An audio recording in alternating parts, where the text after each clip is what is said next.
Hello from Berlin during the plague. This one is for you heretical entrepreneurs out there. You're all doing amazing. And this is another heretical entrepreneur dictionary redefinition moment. We're going to redefine a very popular phrase today that you may have heard a bazillion times before.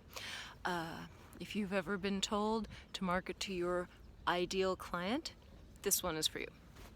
So, a groovy silver lining to having the plague going on and having all kinds of everyday life being, how shall we say, affected, is that, at least for me, I am getting a wonderful opportunity to really notice the unnecessary burdens that I've been carrying around, and to really notice the stuff that doesn't fit, doesn't serve me, and just like weighs me down.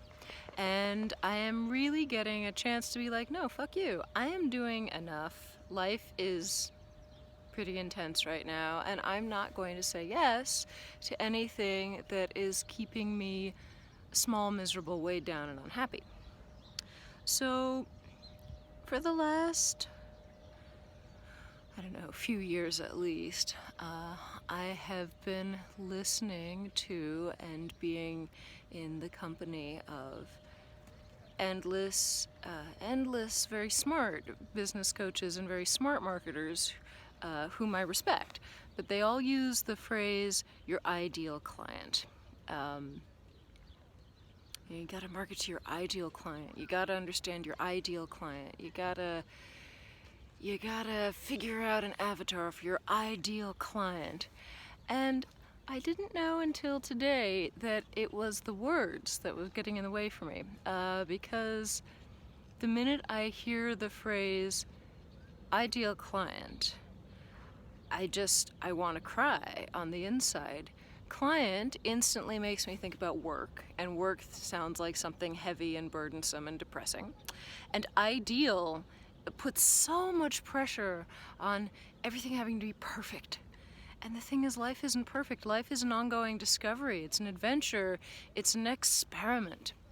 And so I was like, well, fuck client. I don't want to work with clients ever again in my entire life. I want to engage with playmates in a wonderful, inspiring way that I find fulfilling and meaningful. And then they pay me, and that's like part of the energy exchange. That's part of the game. But I don't want to feel like the hard-working businesswoman ever again, because I've just seen that that's not a mindset that brings anybody any kind of lasting transformative change. And when I hear the word ideal, I think of, you can just see, I just collapse. And so I thought, well, what if instead of ideal, we went with inspiring? So instead of marketing to your ideal client, which just sounds so heavy, especially right now, what if you thought instead about, well, how can I reach out to and commune with my inspiring playmates? And there is hopefully more than one inspiring playmate for you out there. This is not like the 8-year-old girl's fantasy of, oh, I'm gonna find the one and we're gonna get married and it's gonna be forever only with that one.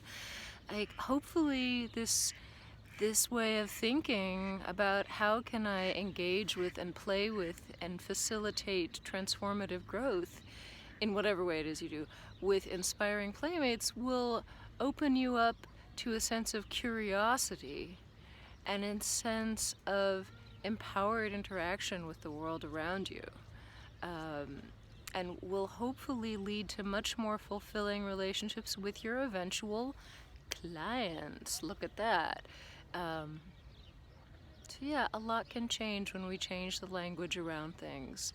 And so I hope that you are taking this moment to really tune in on what you can let go of, and to take these times to be like, fuck you, I am doing plenty, I am doing awesome, these are interesting times, and I am not going to say yes to anything I don't need to say yes to in my life. Find a way of reaching out to people you actually want to play with. Play. And if previously the concept of ideal client was forcing you to think in terms of offers that were couched only a certain way, see what happens if instead you think of engaging with an inspiring playmate. The shape of your offer might change, and if it does, it will probably be more sustainable and more valuable to all of you in the long term. Go forth, be well, be healthy, and think about how you can play with the world around you.